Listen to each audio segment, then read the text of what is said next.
Good afternoon. This is Conversations with Sam. It's 3 o'clock, and we're going to go a little long today because we have the pleasure of having Mr. Dave Mason here this afternoon to talk about his candidacy for Supervisor District 4, and we also have our star of the program, Angelina, Countess Bieber. But first, I want to give a shout out to Ocean World, who has been our sponsor for the past 2 years. Special thanks to Ocean World here in Crescent City for underwriting today's broadcast and everyone for the past 2 years. Since 1964, Ocean World has brought locals and tourists alike face to face with the wonders of the sea. Whether you're marveling at the daredevil exploits of Cora the sea lion, learning about tide pool ecosystems, or petting a live shark, Ocean World offers a unique view into the beauty and mystery of the deep. And don't forget that one-of-a-kind gift shop, great for a vacation souvenir or that last-minute gift for your favorite local. Ocean World, 304 Highway 101 South here in Crescent City. Open 7 days a week.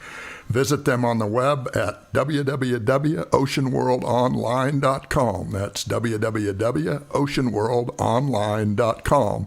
Or give them a call for more information at 707-464-4900. That's 707-464-4900. Thanks for supporting your local community radio station. Well, this afternoon we have a real treat for you. Kindly buckle your seatbelts. We're going to be off and running here.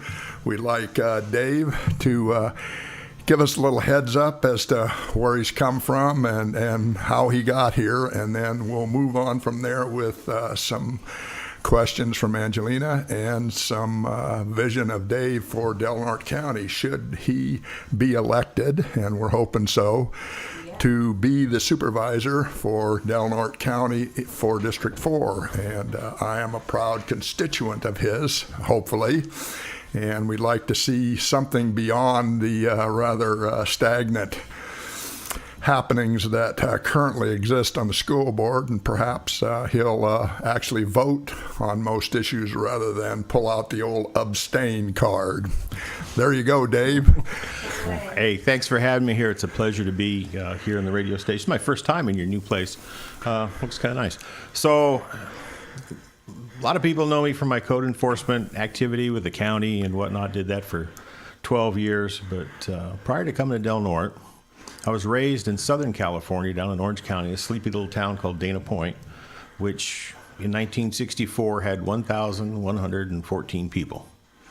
And then when I graduated high school in 1976, there were over 2,000 students in just the high school.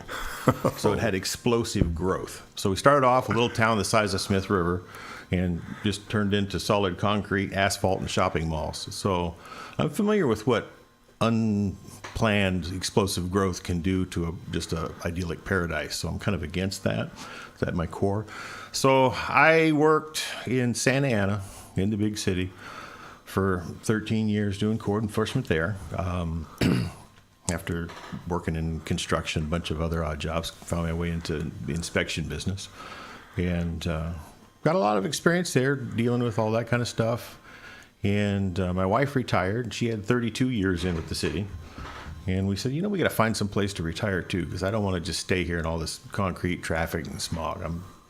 It's just not my thing. So we traveled around quite a bit, and we kept coming back to Del Norte. And, I just love the redwoods. I love the coast. I love the weather. I love most of the people. So long story short, did some poking around, see what the possibilities were, and somebody said, "Hey, what do you do for a living?" I said, "I'm code enforcement." "Oh, we got to have you here." I said, "Well, I'm looking to maybe buy some property, retire, move up here eventually. Would you come sooner if there was a job?" "I might. I don't know. Fill out an interest card."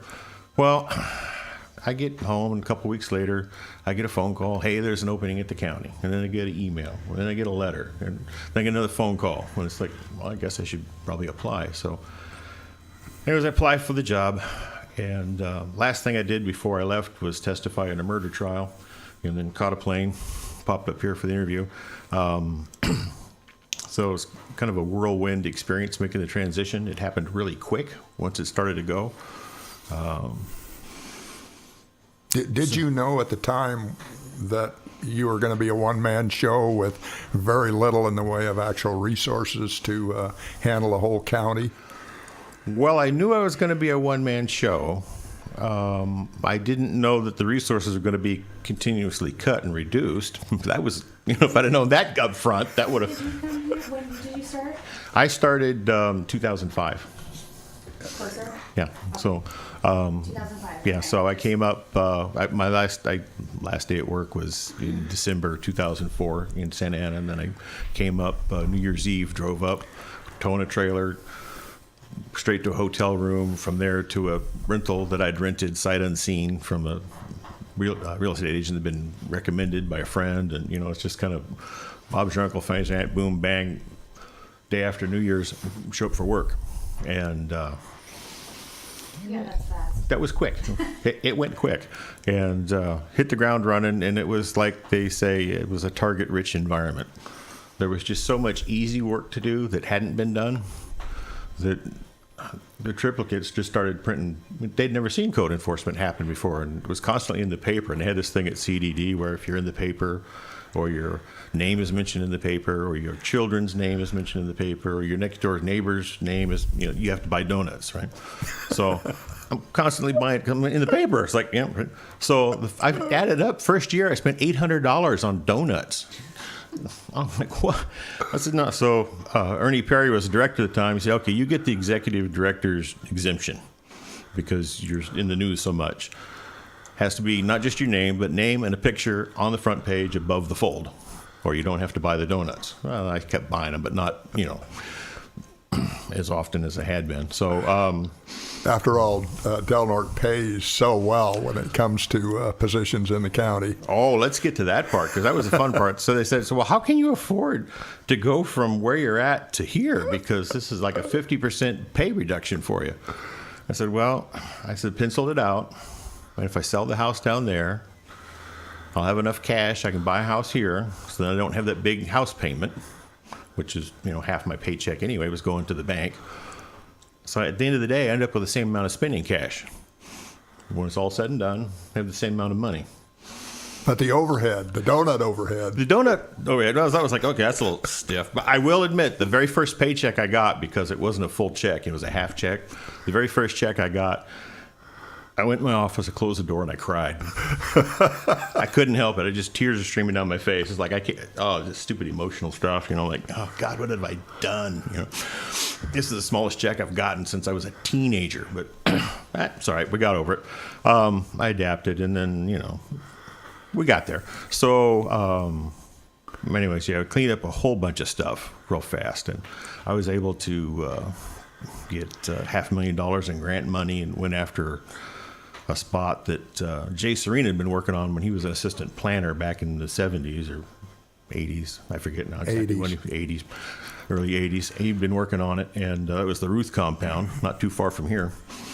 And before I took the job, there was an article in the Triplicate about, the county doesn't know what to do about this blighted thing. There's nothing they can do. I'm like, what do you mean you don't know what to do? That's easy. Make them clean it up. They don't clean it up for them. So went after that. I said, well, we don't have any money. So it's fine. Nothing says we have to use the county's money. We can get somebody else's money. So went out and got, grant money and got the state involved. And we went through there with excavators and end dumps and bulldozers and cleaned it all up, turned it into a park, more or less. And it's funny because the sheriff started calling it Mason Park afterwards because there was nothing but grass out there when I got done. But there was hundreds of tons of scrap iron, over 200 cars. You can go on Google Earth and go back in time. It's got the back in time feature. You can see how much stuff was piled up before we, and then afterwards. It was amazing. How fast did you guys get it cleaned up? Once we got all the paperwork in order, it took 4 days. Wow. Now here's the thing, because we're using the state money. The state has 2 no-bid contractors that they can call. One for Northern California, one for Southern California. And these are the people they call if a bridge falls down or a freeway collapses or a dam breaks. They have this freestanding agreement. It's like, go out and fix it, time and material, send us the bill, we'll pay it. And so the Waste Board said, you don't have the staff to manage a grant this big. we'll manage it for you. So all you got to do is the paperwork to get the authorization for the judge to sign off, and we'll take care of everything else. I'm like, sweet. Well, when they said take care of everything else, they meant use their contractor. So their contractor sent out 2 guys. They went out and they looked at it. They got out their pad and paper, took some notes, calculator, got on the phone, called up the rental. Sorry, I need an excavator, I need a bulldozer, I need a skip, I need this, I need that. Got the equipment ordered. Then called the operators union. Said I need a guy who knows how to drive an excavator, a guy who knows how to drive a bulldozer. Right. Then they got on the laborers. I need 14 guys with hard hats and steel-toed boots. Just made a bunch of phone calls. Called up and said I need so many in-dump tractors. Called up the recall. I need so many haul-off, roll-away trash bins. Just boom, boom, boom. Because these guys know how to get stuff done. That's their job, is when there's an emergency, make things happen. And then the state's paying for it. Well, since the state was paying for it, they had their experts come out to monitor the job. So I had a registered professional civil engineer who worked for the waste board to monitor, to make sure everything was done properly. And then they had an independent engineer who was doing the same thing. So there's checks and balances. So make sure all the hazardous waste went to hazardous waste is supposed to go. Nothing that wasn't supposed to go in the trash went in the trash. And all the I's were dotted, all the T's were crossed. And it just was just amazing at how much progress we could make in such a short amount of time. But that's what happens when you know what you're doing and you're not stuck in a box saying, oh, well, we don't have any money, we don't know what to do, and I don't know how to make this happen. It's like, Well, we still have, at least the constant cry, the constant hue and cry is that until Del Norte County cleans its act up from the standpoint of blight, we're never going to be able to attract the level of tourism that's going to be a self-supporting industry here in this town. right. So let me back that up just a little bit. So everything was going well and good until some of the, let's see, how do I want to put this? Because a couple of the supervisors on the board at the time decided that we were getting towards rapid growth too rapidly, and they wanted doing too good of a job. They wanted to tap the brakes and slow it down. They were getting nervous, and so they started cutting my budget. Who were they? They're gone now. They're gone now. They're not on the board. That doesn't really matter. They're gone. But And I mean, so- we really haven't seen any significant growth since I've been here. yeah, since 2005. Actually, yeah. though, in real estate industry, 2005 was the peak. That was pretty much at the. Sales That was year. that was where we were peaking out. Plateaued, and then And that was partially due because of the subprime loans and the bubble down south. And I was fortunate I was able to sell down south before yeah, the you bubble hit it popped. high. And But I mean, what I'm saying is that basically I got here in 1975, yeah, and there hasn't been. I mean, the population actually shrank for a while until the prison came in. Now it's shrinking again. oh yeah, And It the is. economy here is awful. It's stagnant. It's going backwards. It's going backwards currently. Yeah, And the California Association of Local Economic Development Journal showed we had a 2.9 negative growth for last quarter of 2017, that's bad. well, and We tied for last place in the state. So and we're losing people. yeah, and we're losing people. People are leaving. They got to have a job. They're going to go. Yeah. So, okay, we'll go back. I knew your story was coming to a We're coming pivotal up. point. Okay, they started So, the breaks down. so, What happened? so I had 25,000 in the account for doing nuisance abatement, and they cut it to 24. And then they cut it to 15, and then I'm like, well, 15 is barely enough to do anything because Right. if you want to demo a drug house, that's $15,000 to $17,000, and then they made it 14.5. I can't do anything with 14.5. And I said, well, that's all there is. Because there's no money. I was like, okay, well, I'll just do the best I can with the 14.5 that I got. So I kept going with that, and I had this one drug house, and it was just a den of iniquity on, I could say it was on Harmony Lane. I won't say where, but it was on Harmony Lane, and That's a notorious area. yeah, down off of Old Mill. And so it was just stolen vehicles, drug sales, domestic violence, just every crime you could think of, just constant. Yeah. And so at one point, their lab caught fire and burned half the house, and they moved into a trailer in the yard, and it just constant. So I says, we're getting down into the budget year. I've got enough money to get this project started, but I don't have enough to finish it. But the budget year starts in July, and I'll have another 14.5 and I can finish it. So by starting in June and finishing in July, I was able to demo the house and turn it into a vacant lot, and the crime rate just dropped down to nothing on that street because there was no place for the criminals to hang out. All right. And the property owner had either died or fled to Mexico, depending upon who you asked. And her son had a bunch of druggy friends, and he ran away because they threatened his life and just left the druggy friends behind, and they just were terrorizing the neighborhood, and people were afraid to confront them. And they'd get arrested, and they'd go to jail, and they'd get released, and they'd come back, and just, constant revolving door. So the only way to put a stop to it was to get rid of their clubhouse, for lack of a better word. Mm-hmm. And it's like, sorry, it's been abated. You can't be here. You can't come back. Well, even this current board doesn't seem to, it doesn't seem to be on their radar that in order to take care of blight in Del Norte County, in order to clean the town up, in order to present, a pleasant experience for visitors, mm-hmm. that you have to invest. Oh, yeah. In cleaning the town up. Yes, you do. And here's the thing is there's this whole mindset. There's this mindset, that paradigm that needs to be shifted and changed. And that's really the biggest struggle, is getting people to see it differently. Okay. So I'll give you, for example, I was in Hawaii early in the morning down Waikiki, and just kind of strolling the streets. And sun was coming up, and the shop owners were starting to open their shops, or rolling up their gates and whatnot. And the very first thing they did was they swept the sidewalk in front of their store, and swept up the sidewalk and the street into a dustpan and dumped it into a trash bin. Then they went and got the soap and the water, and they scrubbed the sidewalk and scrubbed the front of their store and hosed it all off, cleaned it all up. Because, Waikiki, downtown, people stop and pee on the side of your building, whatever. But, you got tourists coming in the morning, so every store owner, first thing they did was clean in front of their shop. Every day. That's what they did. Now, go to Del Norte, 4th of July parade, somebody's riding a horse down the street. And they detour up onto the sidewalk. And the horse did what horses do, right? And that pile of road apples sat in front of the store, right in front of the door to the store, sat there on the sidewalk for 2 weeks before the store owner complained enough to the city that they sent somebody out to clean it up. It's like, clean it up I was like, yourself. You don't own a broom? Just do it. It's not toxic waste. It's just road apples, But it's your store. Do you want business, or you do not want business? And I see stores that some of them do a really good job. So mm-hmm. I buy all my gasoline at the Shell station on Northcrest, or almost all my gasoline there. Give them a free plug.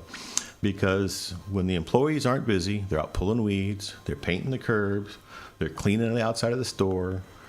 They keep the place looking nice. Pride and ownership. They have pride and ownership, right? And the employees are always, they're clean. They have on clean uniforms. The store is clean. The place doesn't stink. The outside's clean. Other store, there's weeds growing in the sidewalk, and the Shell employees, they get out, they'll pull the weeds out in front of the sidewalk. It's a public sidewalk. The city or county should clean it. No. No, it depends on the owner. Depends on the owner. That's And right. so the city has this ordinance where you have to clean the weeds in front of your house, and obviously they're not really enforcing it because there's a lot of weeds in front of a lot of houses. But even as a young man, I'd clean the garage, clean the driveway, clean the sidewalk, clean the street, the gutter in front of the house, scrape it all up, because the city certainly wasn't going to do it. I didn't want all that in front of my house.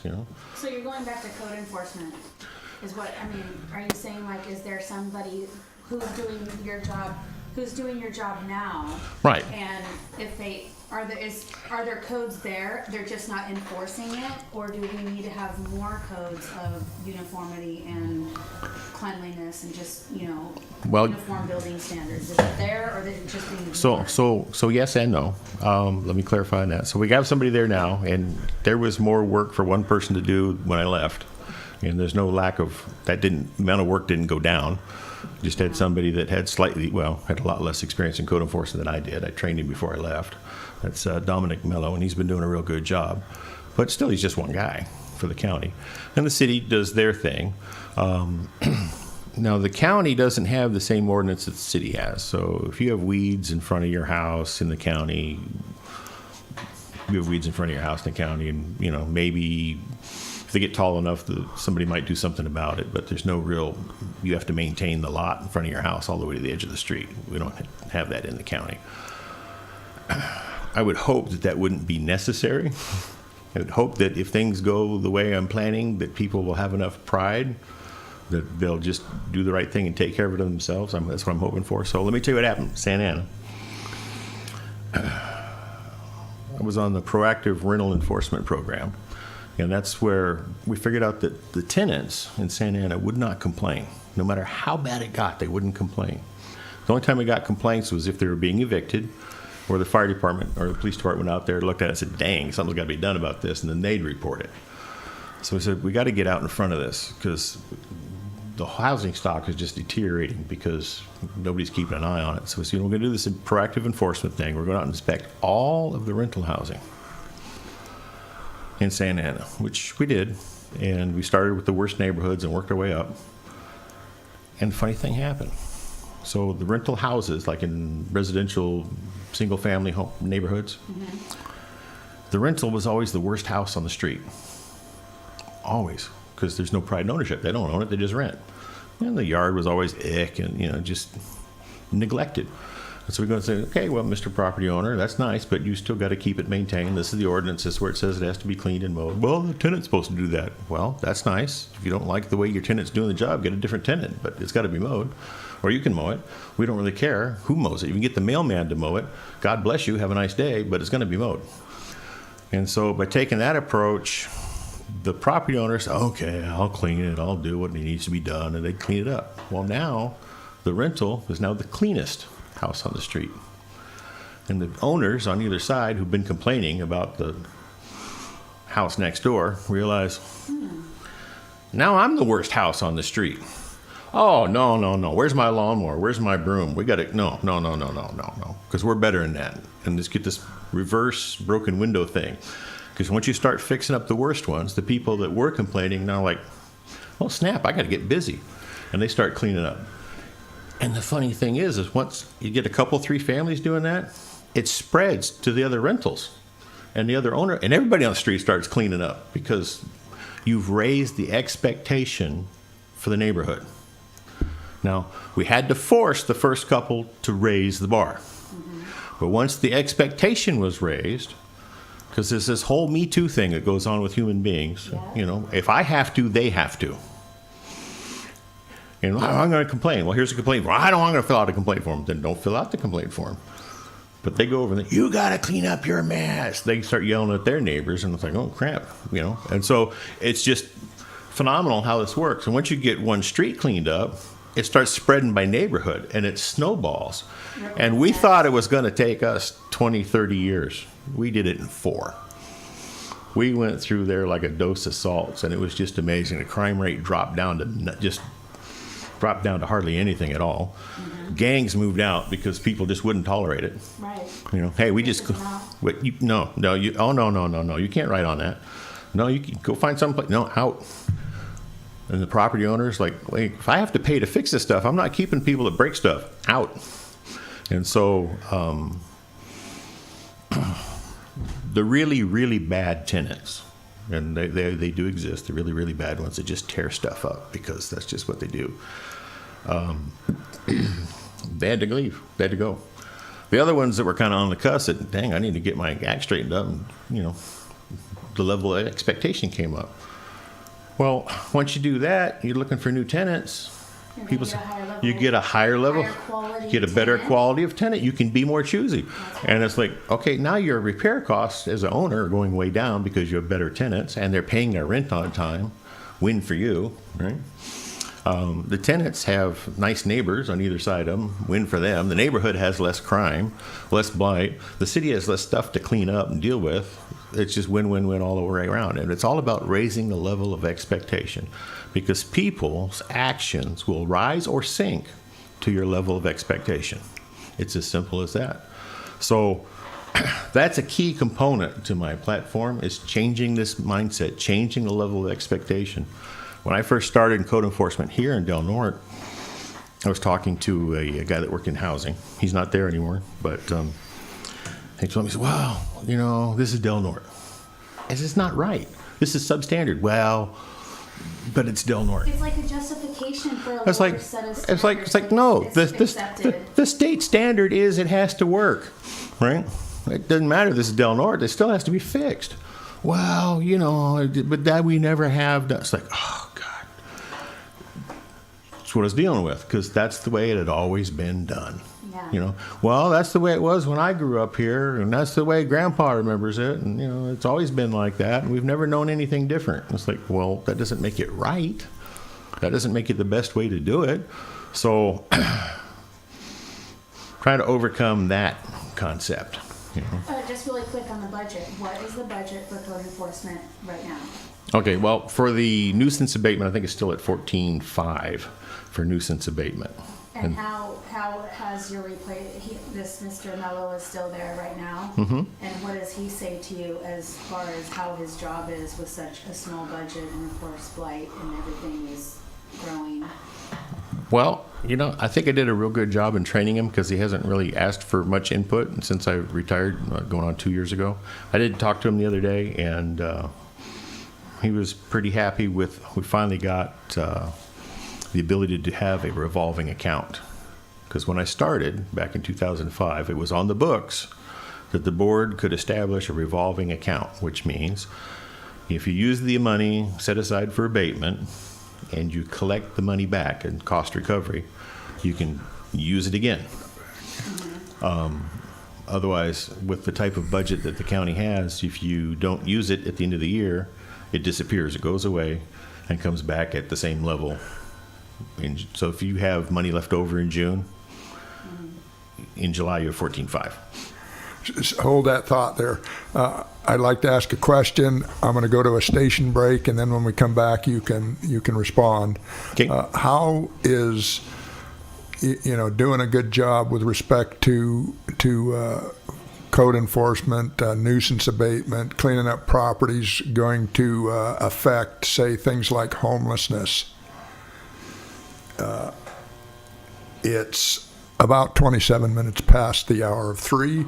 We've already skipped one station ID. We're going to try to make up for that in the succeeding hour. In any event, this is KFUG 101.1 on your FM dial, and you're listening to Conversations with Sam, a program every 3 to 4 on Sunday afternoons, regular as clockwork.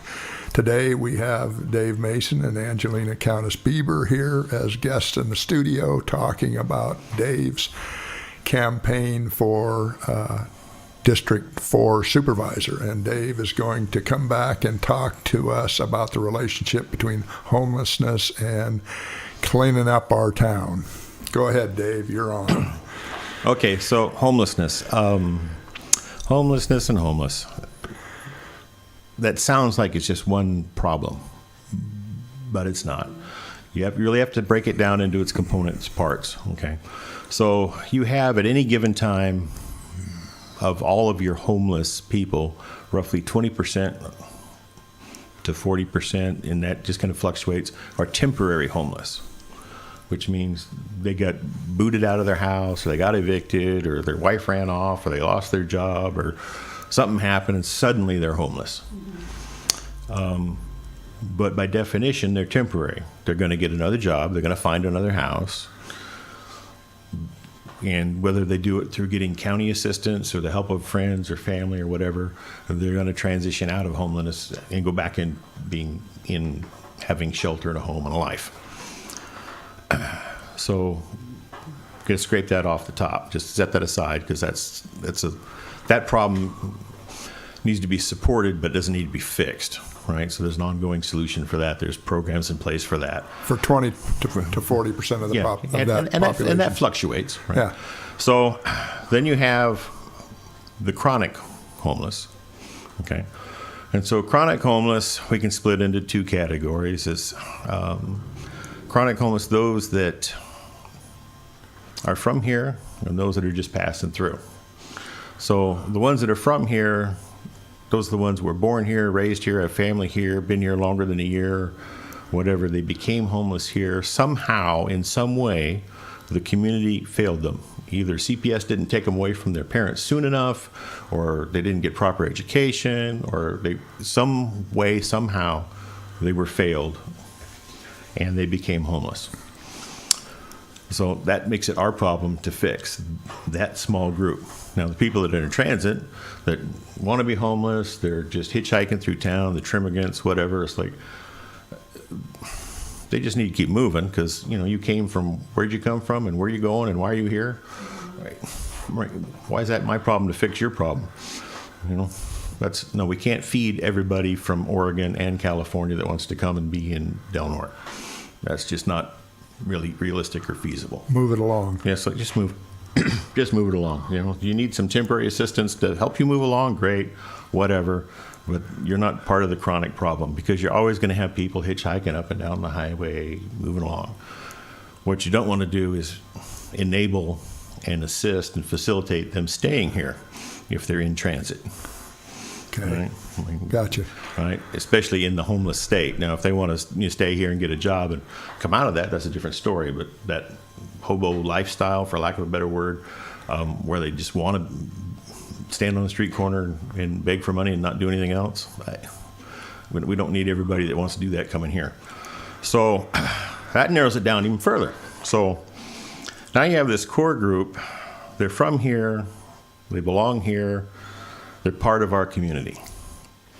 And so in the past, well-meaning people have said, well, we got to get them as much assistance as we can. Give them as much as we can to meet their needs. The problem is when you do that, you take away their incentive to do anything on their own. If you've met all their needs, why would they change what they're doing? They're not going to. There's no incentive, right? So you can't let them starve. You can't just stand back and let them starve. And you don't want to watch them freeze to death, so what do? Right? So you have to create a path where they can transition out of homelessness into being self-sustaining, self-supporting, and productive members of society. And the real problem, the real issue is if you've been chronically homeless for over a year, you are going to have mental health problems. Because in order to survive, you have to normalize living under a bush in a box. Your brain has to accept that that's normal. So you can't just take that person and put them in a house, because what's normal in the woods isn't normal in a house. And it's the opposite of being institutionalized. You've probably heard that phrase. You get somebody in prison, they're institutionalized. They don't do well on the outside. And they have to go through a halfway house and transition to being out of custody slowly because it's too much of a shock to their system, to their psyche to just turn them loose. They just go do crime and go right. They just do a crime so they can go back in where they feel safe and comfortable. It's the same problem if you've been chronically homeless for a while. You have to transition out of that to where being homed is normal. You have to normalize back. And Portland has a real good one with their Camp Dignity model. They had a real problem back in 2004. It was kind of a occupy the city yard thing. And they set up camp in on city-owned property. And what happened was, long story short, is they came to an agreement and the city turned it into a campground. It's okay, your maximum occupancy is 60, unless there's a cold snap, you can have 10 more. You guys can build sheds, but they have to meet these standards and gave them a set of standards that they could build to. But you have to be self-governing, self-policing, and you can only be there 2 years, and then you have to transition out. The goal is to transition from this to being self-sustaining in a regular house. So these little, like camping cabins, little one room, just live in. And there's a place where they can keep their stuff and they can sleep and whatever. They had a community room where they had access to the internet and bathing facilities, cooking facilities. And one of the requirements for staying there is the people staying there had to put sweat equity into the campground. And they drew up a contract, and that's been working since 2004. People would go in, they interview. I said, you want to transition? Yeah, I do. Okay, these are the rules. This is the deal. Here's your space. You can help tend the garden. You can help paint the fence. You can help pull the weeds. And then do they have like some kind of progress report as to like showing that they're looking for yeah. work and things And like that? and so now social services can send mental health specialists there for the AA meetings, the NA meetings, counseling, whatever, because that's where they live now, and help them adjust, deal with the issues on how they got homeless, why they were homeless, and what they need to do to become self-sustaining again. And so there's this whole, and they have a regular rotation. People rotate out, people check in, and it's working. That model is working. Now, Reading tried a system like that a while back, but they didn't have the support that went with it. They just said, you can't live in the train yards. Here's a city campground. We'll give you a tent. You can stay there. Here's the rules. You don't like it, leave. Well, then, you know, less than a dozen took them up on it, and they didn't stay long because there was rules, right? But it solved their immediate problem of telling the people living in the train yards, you can't stay here. And the court said, well, you can't just tell people they can't be. There has to be some place they can be, because it's not illegal to exist. So it's all right, well, this is a place you can be, and this is a place you can't be. So you can be over here, but you can't be over here. And if you don't like either one of those, there's the city limits, goodbye. And it kind of sort of worked, but not really, just kind of pushed them down the road further. So this Camp Dignity thing is more of a assistance. So But- here's that change in mindset again. It's like, we want to get help to these people. We want to help them. It's like, if you really want to help them, you got to set the goal at being self-sufficient. How much does this kind of program cost in Portland? I mean, we wouldn't have to have one as big, obviously, we're not a city, but what is the cost factor of a budget for something like that? The actual cost to the city is almost nothing, because they already own the property. They had to declare it a campground to make it legal. And they drew up the contract, so some attorney time to drop the contract. But Portland hasn't solved their homeless problem by any stretch of the imagination. No, they haven't solved it, but that's a real good start for dealing with the people that want to transition out of homelessness. I mean, I have a brother-in-law that has a business in downtown Portland, and the area where he's in now is just overwhelmed by homeless people. And they do the kinds of things that you were talking about they do. that don't relate to being part of respectable society. Right. The other thing that I noticed when, we go to Portland fairly regularly, when you drive out the 205, there's a bicycle path along the freeway for a ways, and there is homeless camp after homeless camp after homeless camp right out in public, exposed. Oh, yeah. And that's the kind of thing that we're dealing with here in Del Norte County. Oh, yeah. I mean, Safeway was a prime example there for the longest time until they got, in effect, they hired a code enforcement officer. Well, they hired a security guard to run them off. But I mean, basically, that's what they did. So here's the other side of it. So that's where the compassion comes in. That's where you help the people that want to be helped. Uh-huh. Okay. Now, you also have within that chronic homeless group is a group that wants to be homeless. They don't want to live in a house. They want to live in their RV or their tent or their shanty or whatever, and they don't want to give up the drugs, and they don't want to give up the alcohol, and they don't want to give up stealing to support their habit because they're committed to that lifestyle. Yeah, they don't want to change. They do not want to change. And the more assistance you give them, the more you enable them to continue that lifestyle. So there comes the other side of the sword. Is, okay, we got compassion. The other side is now we have enforcement. Code enforcement. Code enforcement, thank you. Ding, ding, And ding. ding, ding, ding. And so there has to be a consequence for inappropriate behavior, right? It's not illegal to be poor. But it is to be non-compliant. It is to destroy the environment and pile up trash. Stuff And going on Washington Boulevard that's really bad. okay, so I'm going to let you know. So we had our pipe break leak that comes from the pumps over here in the Birch Track, goes over the sewer plant. It's a pressure main. And so there was a leak. And we didn't know how bad it was leaking, but we knew it was leaking. And so doing testing, we went over to the drainage ditch at the intersection and sampled the water. Then we went over to Elk Creek and sampled the water. Then we went upstream and sampled the water. And because of the rain going into the drainage ditch, and the rainwater in the drainage ditch was cleaner than the water in the creek upstream from where the sewer leak was. Because they got all those hobo camps back in there, and just there's more fecal matter in the water upstream than there was at the leak. It's like, wow, I didn't see that one coming. That just, well, okay, we're not going to worry about this polluting because we're worried it's going to pollute the creek. And it's like, no, it's not. Okay. And funny thing about the sewage thing, dilution is the solution to pollution when it comes to those things. Down south, we'd get broken sewer lines or clogged manhole to gurgle up on the street, and the solution was to open a fire hydrant, add enough water to where it was diluted to where it could go into the storm drain system and not be harmful. Add a little deodorant. That's it. We're good to go. Fix the problem. Turn the water off. We're good.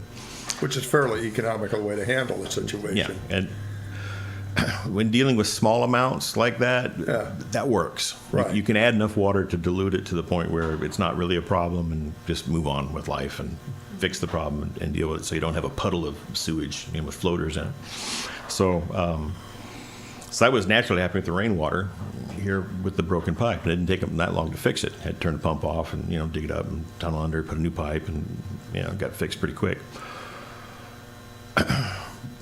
But if we hadn't sampled the creek, we wouldn't have known that there was that much fecal matter in the creek upstream going back into the woods right here. It's like, oh gosh, man, that's nasty.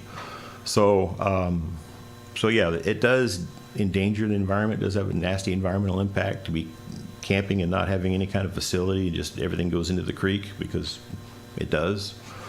One of the reasons why you're not supposed to camp there, it's a day use area, technically. These areas right here along 101 and across the street and over, they're not supposed to be camping in there. It's illegal. So, anyway, so the camp. So it's like, okay, so here's the thing, is you can't kick people out of a place unless they have someplace else to go. Right? So if you have something set up, it's like, well, you can apply if you want to live in this camp under these rules, under these conditions, and transition into being self-sufficient. Or there's a highway leaving town, but you can't stay here. Mm-hmm. You can't camp here. If you don't want to do it the right way, then sorry. But there has to be a legal place for people to go, otherwise you can't run them out. It's not. There's case law on that, and people have gotten into trouble with that. So you have to create a safe, legal way for them to transition. They don't have to take it. They have the option of going someplace else if they want to. But then you say, okay, if you're going to choose this homeless lifestyle, whatever, you can't break this law, you can't break that law, you can't camp in this environmentally sensitive habitat. Right. Has the Board of Supervisors or even the City Council stopped to consider such an option? Because pretty clearly the idea of the city or the county coming up with some sort of permanent housing and expecting people that are chronically homeless to move in and do well is a false situation. No, it's a recipe for disaster if they're not, because you can't just move into housing. Right. Especially if you've been chronically homeless, you can't just move in. You don't do well. It's like taking somebody out of prison and put them on the streets. There you go. Well, the other thing is a lot of times they don't function well. It's very stressful for them, and they need help and assistance to transition and change the mindset that, okay, this is normal to be, just living under this bush, to, okay, it's normal to sweep the floor, it's normal to use, it's normal to clean, sweep, put the trash in the trash can. It's not normal to just throw everything on the ground. So as a retired code enforcer, what would you do differently that the incumbent is doing now to show support or growth in this department? As far as what would be the most obvious thing? Would you definitely increase the budget if you became supervisor to facilitate bigger, more effective code enforcement? Because even a revolving account, $14,500 isn't anything. Would you? Yeah. Well, now, and I gotta point out that we finally do have the revolving account. That happened after I retired. That finally got through. But before I retired, I had recovered over $150,000 back into the county budget. That didn't go to the. It just went into the county budget and disappeared. Is there a place in the county where a site could be set up similar to what you're talking about? Well, the county owns a lot of property. You'd be surprised how much property the county actually owns, and so there's a process for doing it. Say, okay, first off, it has to be something that isn't already in use for something else, right? So it's like, okay, so we have lots of land that we've acquired. And then, okay, so you have to do environmental studies and, people that don't want it in their backyard, yada, yada. But it can be done. It can be done. I don't have a specific site in mind. I can't say it's at the corner of walk and don't walk 2 blocks from the What's-It store. But I know that we own quite a bit of land. And it's a possibility. It is a possibility. Certainly one worth looking at, maybe doing. And say, this is going to be a campground and these are going to be the rules and, But that's not something that the county just does. That's something that the county partners with outside groups, nonprofits, and say, we're thinking about doing this. We're going to need help doing it. What can you bring to the table? What can you bring to the party? What are you willing to put up and help, right? Right. So collaborate with various departments to. Well, even things like Our Daily Bread Ministries. Exactly. Yeah. Organizations like that say, hey, we're going to do, this is what we're looking at doing. What do you think? Would you be willing to work with us on this? And it's not that hard, complicated. There's some issues. We have a lot of organizations, but to correct me if I'm wrong, I see a lot of isolated efforts. It's not, Right. we don't network within our own community very well. It seems very Right. like. And I can. Different organizations. Yeah. Don't thump the microphone. Too far away, too close. No, it's not. I mean, no, you're not coming out very well at all on that microphone. It's like the trouble we had last time. And Is it not on? There Is that you go, better? there you Oh, go.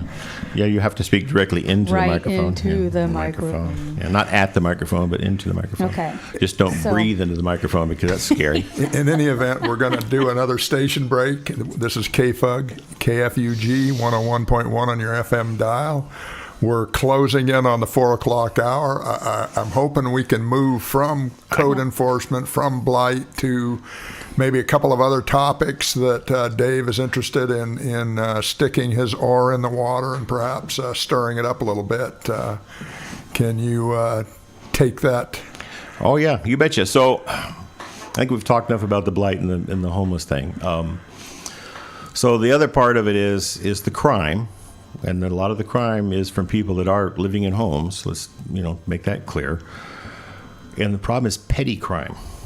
We're not having a lot of murders, don't have any drive-bys to speak of, bank robberies, that kind of thing, but a lot of petty crime.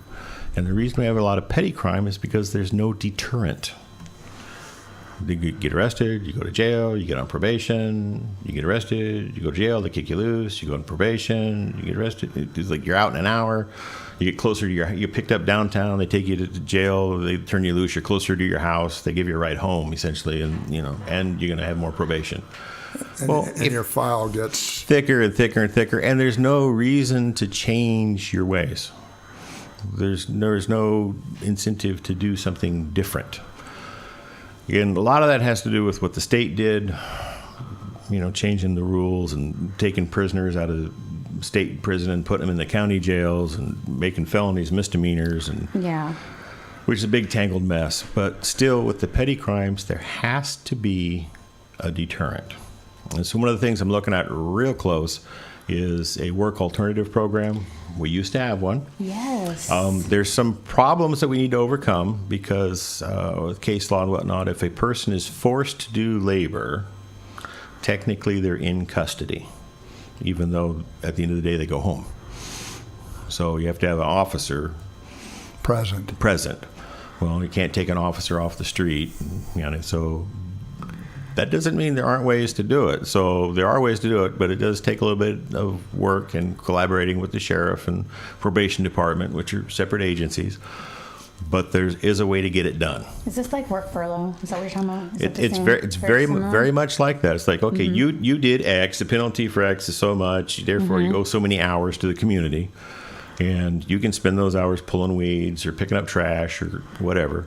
And that really started got a big boost back when tagging was the thing, and if you graffitied, you had to go clean the graffiti off, which was an excellent deterrent because that's really hard getting it off.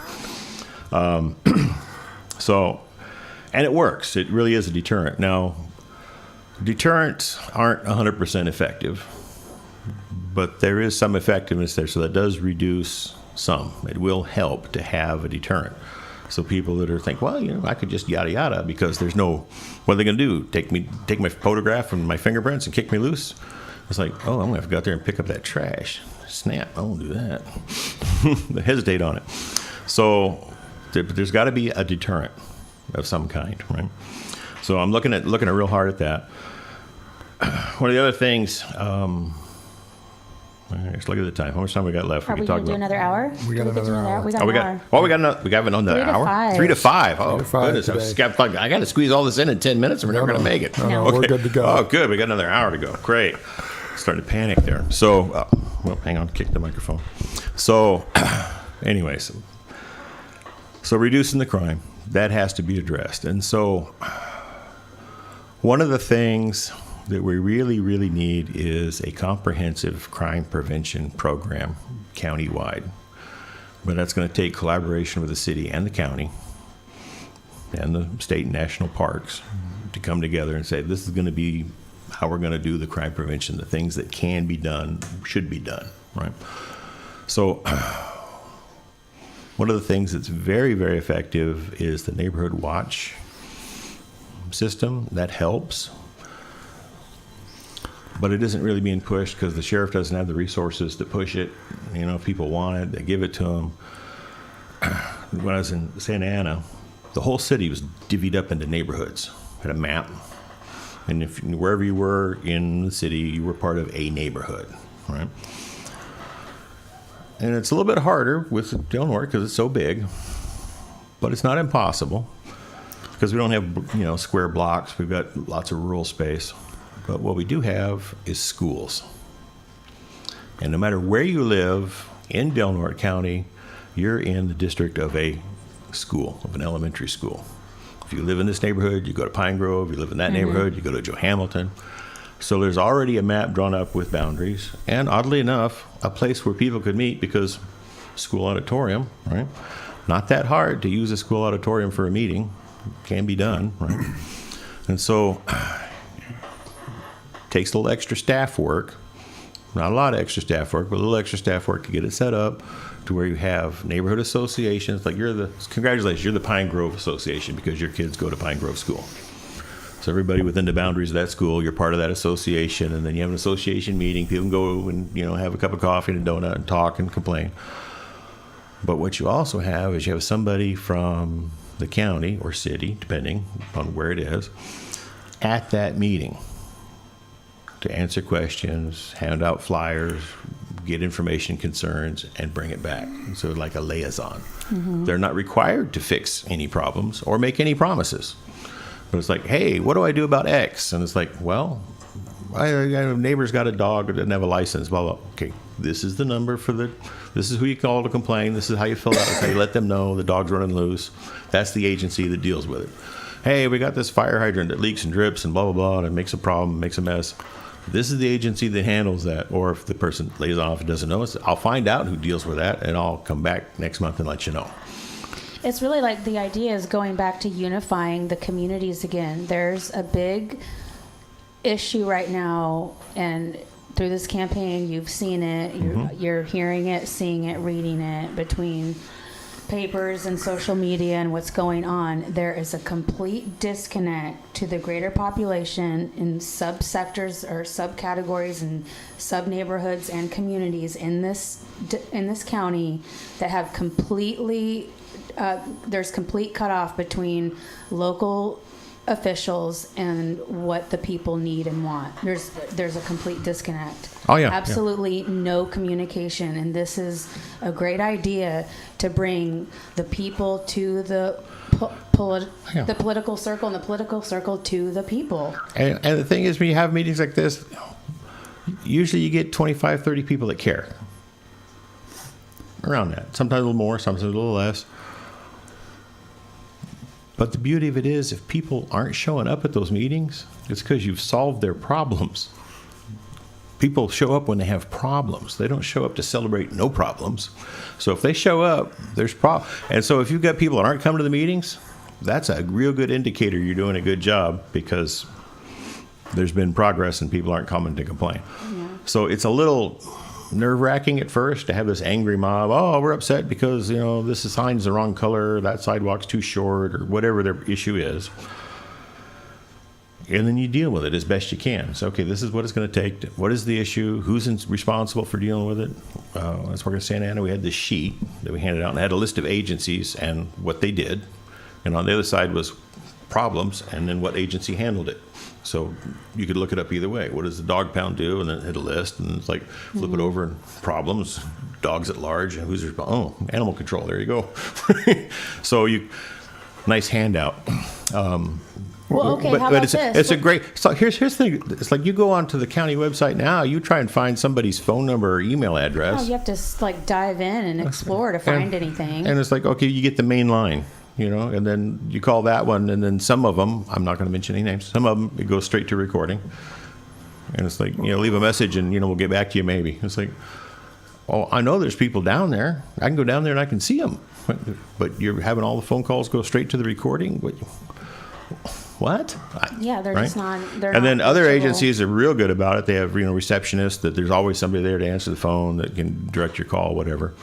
So, but there's no conformity to it. It's kind of just hit and miss. Which one does whatever they want. So, which brings me up to one of my major points: the goals and objectives. So in 2006, towards halfway through 2005, 6, somewhere in there, Ernie Perry comes up to me and he says, I need your goals and objectives. I said, excuse me? Because I need your goals and objectives for code enforcement. I'm sorry, I'm not catching your drift.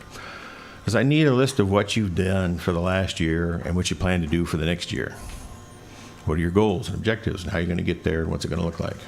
I'm like, still a little shaky here. What are we talking about exactly? He says, well, we have to submit the department's goals and objectives to the Board of Supervisors for approval. So I need you to put down, make it real easy. Just figure out what you did last year. Say you're going to do the same thing next year, and maybe a little more, but don't make it so hard that you can't meet it. Don't make it so low that it looks like you're goofing off. But about the middle's good. Mm-hmm. I'm like, well, that kind of seems like the tail wagging the dog, but all right. Do as I'm told. And, the more I thought about it, I said, well, isn't the Board of Supervisors supposed to talk to the people, figure out what the people want, and then tell the department heads, these are the goals and objectives that the community wants. Go figure out a way to make it happen, come back, and we'll approve it. Yeah. Right? Isn't that how that's supposed to work? Because that's how it works in all the other jurisdictions that I've been at. Never seen it here. Never. I'm like, what? Oh, no, I was union president. I mean, there's all kinds of talk about we have this problem, that problem, the other problem, this problem at the Board of Supervisors, but it never gets beyond that. Yeah. Except talk. Yeah. And so, at budget time is the best time for the board to say to the department heads, because they have to meet anyway and go over their budgets, say, look, here's the deal. These are the things that we'd like to see happen. How big of a dent can you put in it? What would you need to make it happen all the way? And maybe we can find some funding for it or not, but at least discuss it, get it down on paper as a goal that this is the direction we're going to go in, right? And so without that, people are just doing whatever the heck they want. It's like the Chrysler Corporation before Lee Iacocca came in, each division was doing whatever they want. They about run the company into bankruptcy. He came in and turned that around. He turned it around real quick and fast. He said, no. Is it still not loud enough? Yeah, you're still real weak. You're talking at the microphone, not into the microphone. Okay, we're gonna stop here for a station break at the top of the hour, and then we're going to hear these goals that Mr. Mason is going to propose once he's elected District 4 Supervisor. This is KFUG 101 on your FM dial. You've been listening to Mr. Mason, a candidate for supervisor at District 4, and Angelina Countess Bieber, talking about things on Conversations with Sam, 3 to 4 every Sunday afternoon. We're going to go another hour today, and we're going to start out with hearing about what Mr. Mason has for goals to propose from the supervisor's standpoint to the county. Okay, so goals and objectives. That's a fun one. So I have a economic recovery plan. It's a 3-ring binder. There's quite a bit to it.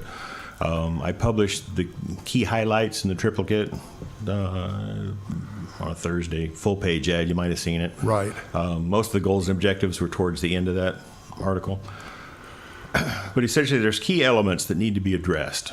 Okay, and so whether the county, as a board, as a whole, says these are the goals and we're going to adopt them, or some other goals, we have to have goals and objectives, a long-term plan. This is where we want to go.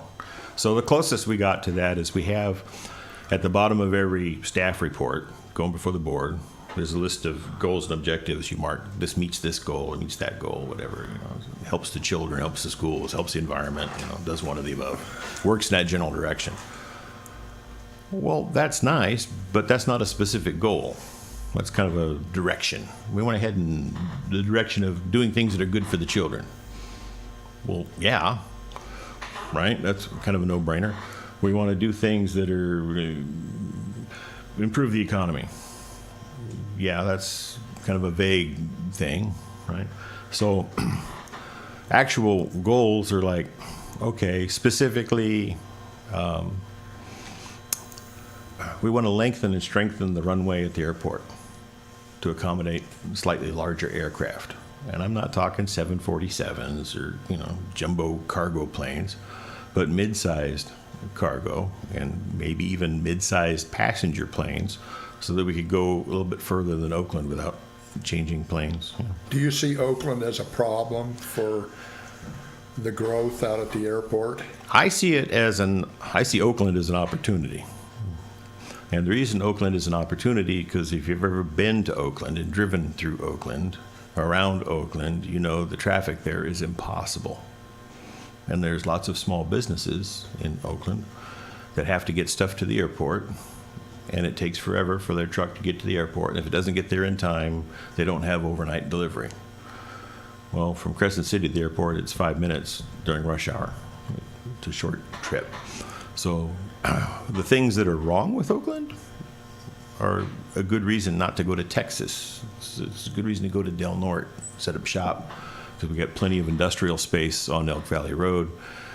And I'm not talking major, I'm not going to build cars or trucks or, not big industry, but small industry making product, because we can recruit from down there and from the Bay Area and further south, where people are just fed up with the congestion and all the problems that go with it and the cost of living for the employees, because the employees can't live near work and they have to drive 4 hours to get to work, because the closest place they can afford is, the other side of the county or whatever. So they have issues and problems down there. Now, I don't want to bring those problems up here, but it wouldn't hurt to have a couple of businesses come up and have production bringing money into the community, right? So I see Oakland as an opportunity. Now, Contour, that's great. We've got an airline going to Oakland. You can get on the plane here, fly there, change planes, go anywhere in the world. That's much better than having to drive to Medford or drive to Arcata. What do you tell people that are doing that rather than utilizing Contour Air? Because going to Oakland is far more than they want to deal with. Yeah. So before that changed, and it was fly to Portland, and then, head south, I'm like, I have to go to San Diego. And I'm pricing airfare and travel time and mileage on the truck and doing the math. And I'm a pretty practical kind of guy when it comes to my personal travels. Where I spend my money is important to me, and I don't want to spend more than I have to. So I pencil it all out and say, it's cheaper and easier for me just to drive to Medford and catch the plane going south. Change planes in San Francisco and San Diego and back the same way, then drive home from Medford. So that's what I did. I would have preferred to have just gotten on the plane here in town, and because it would have been much easier and simpler, but the cost was much higher and the times on the flight were extremely inconvenient. Would have added an extra night on the hotel, which, basically this is getting at the bottom end of the day, bottom line, most reasonable people go with what does it cost? What's the bottom line cost going to be? All right. So it's good that we have some air service. We need Yeah, more. we need to expand that. Okay. And if we expand it to where the planes are going, where the people want to be, they won't want to drive to Medford. They won't want to drive to Arcata because mileage and 2 hours out of your life getting there. Well, I mean, my experience is we haven't flown out of Crescent City since Pan Air started operation.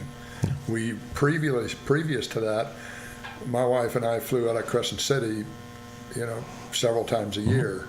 Sure. We never flew out of Crescent City because of the inconvenience of going to Portland, first of all, and we probably won't utilize Contour Air because it goes to Oakland, and the fares going to Oakland as opposed to driving over to Medford make it worthwhile. I mean, it's worthwhile to drive to Portland and fly out as opposed to going to Oakland and then flying to the same destination. Well, depends on which direction you're going, but yeah. Well, I mean, I was looking at a trip to New Orleans to Louisiana. Oh yeah.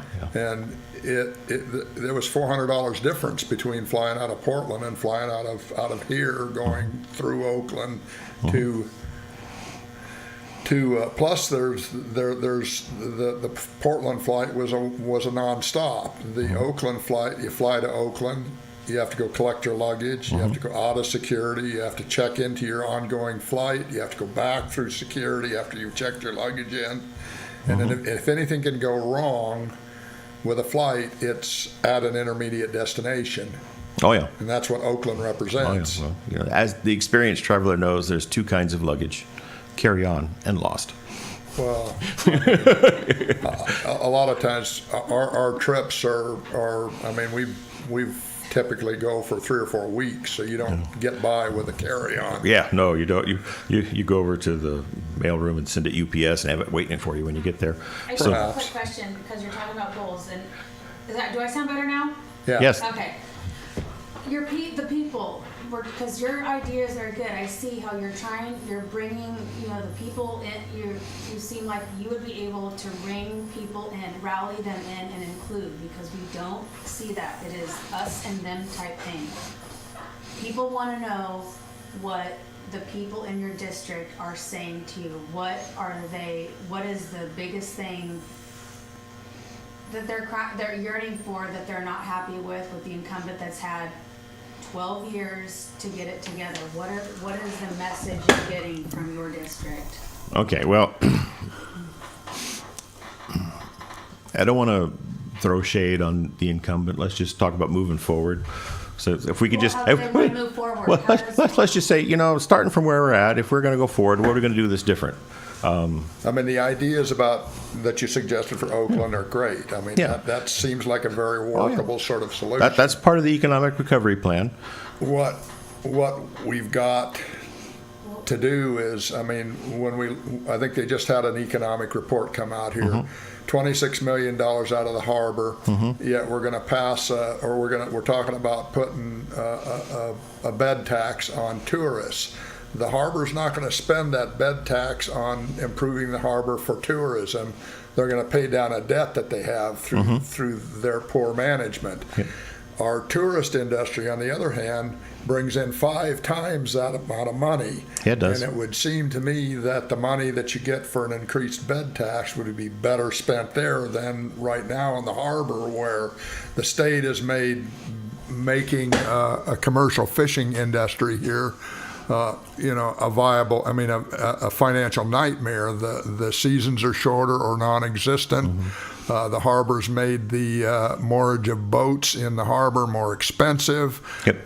They are now charging for water and electricity, which they didn't do before. It was all incorporated into your slip space. They have money to send the harbor master to Japan. They have money to fiddle around with solar power on the roofs. Yep. But they can't pay their bills. Yeah. So, I know that's not the purview of the Board of Supervisors, but it seems like, focusing on tourism ought to be one of the goals of the county. Okay, so that is one of the legs of my economic recovery plan is to, because we already have tourism businesses up and running, is to help those businesses through the slack time. Because you come here on 4th of July, you can't find a hotel room. They're booked solid. Right. Months in advance. You know, you just drive, oh, let's stop here for 4th of July, get a hotel room. No. No. Camp spot. Nope. Right? So what is it about the 4th of July parade that draws all those people here? Because it's fun to come here. It's fun. It's Americana. It's the small, it's the essence of America, the small town parade. Most of the people at the parade really aren't, there's a lot of people that aren't from Del Norte that go to that parade. Because there's a lot of people stay home. Yeah, I've been to the parade, big deal. Every fire truck in the county and the police car and big deal, blah, blah, blah. You've seen one, you've seen them all, don't want to go. I hear that a lot from, old-time Del Norters, and it's like, well, you should still support it because it's a community event, but okay, I get it. We'll go down and watch the fog and listen to the fireworks. And, because that sometimes happens, right? Yes. But the parade is fun.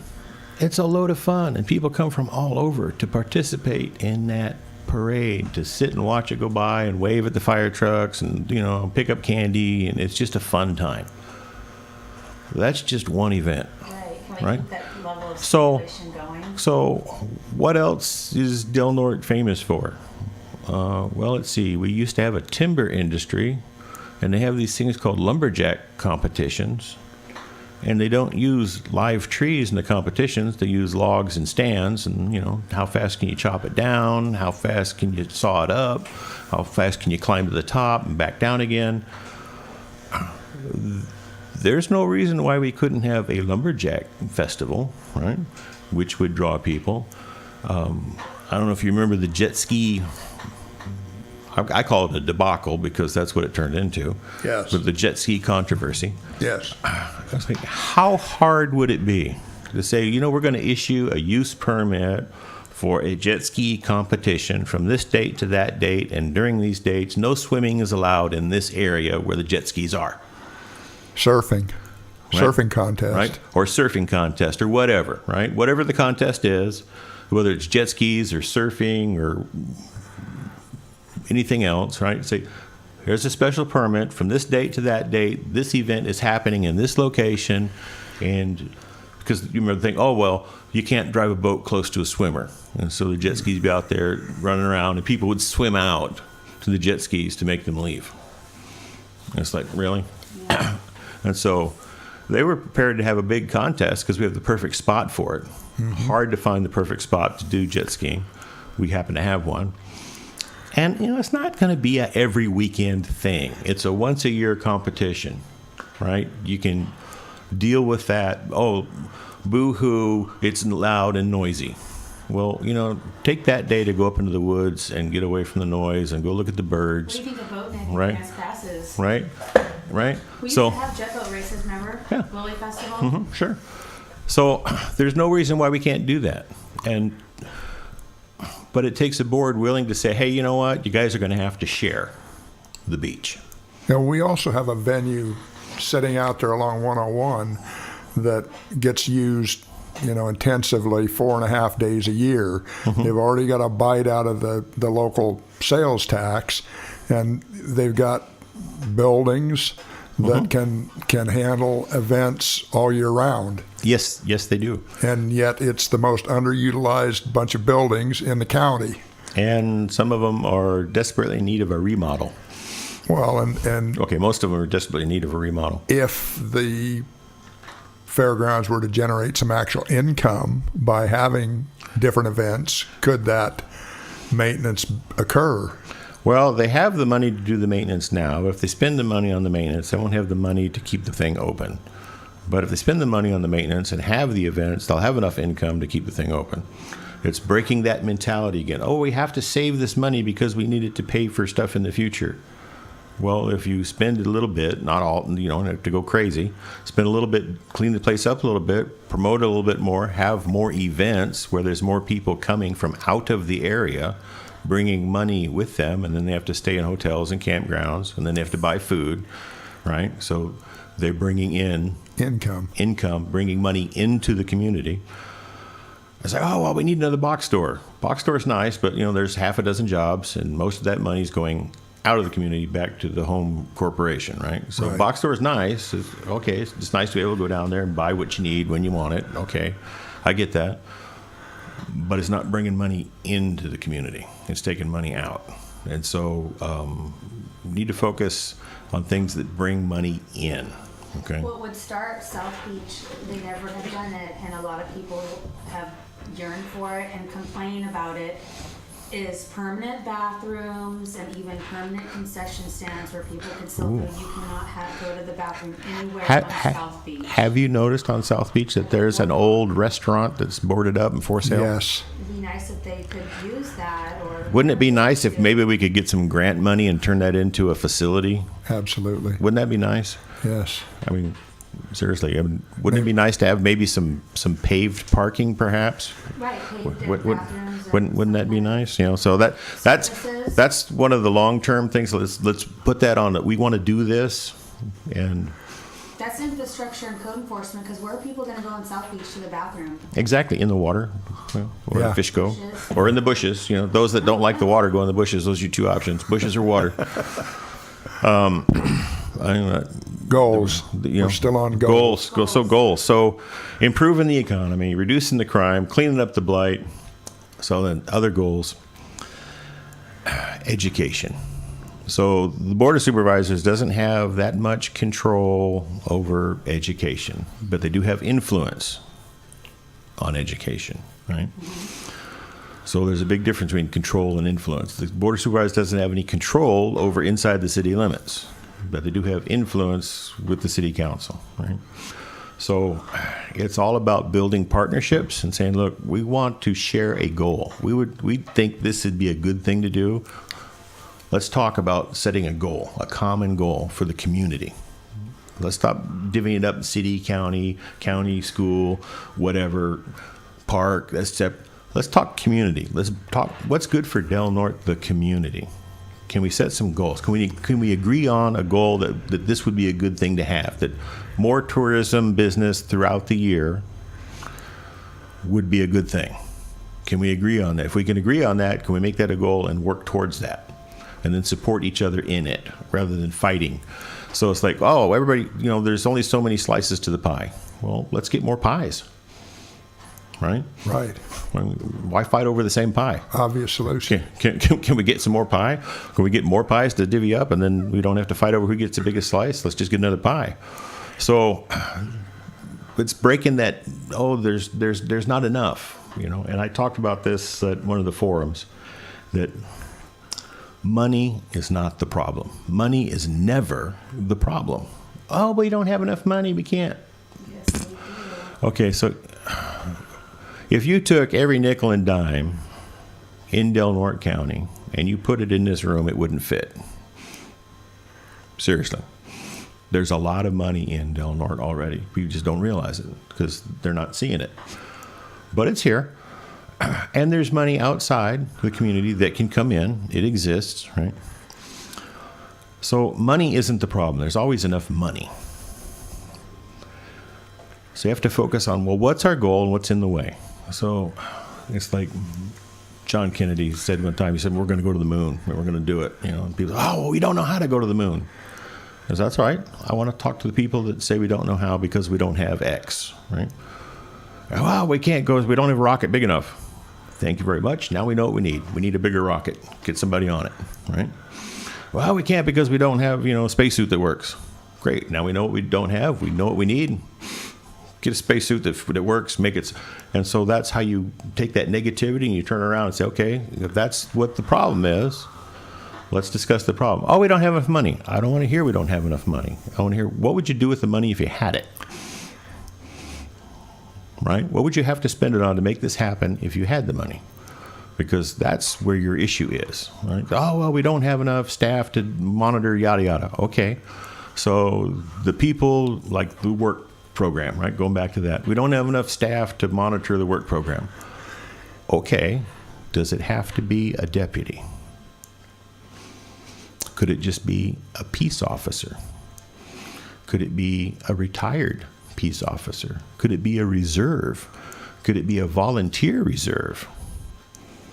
Could we find maybe, maybe we could find a retired veteran reserve that wants to clean up the community that could donate some time to watch these guys pick up the trash? The pilot program?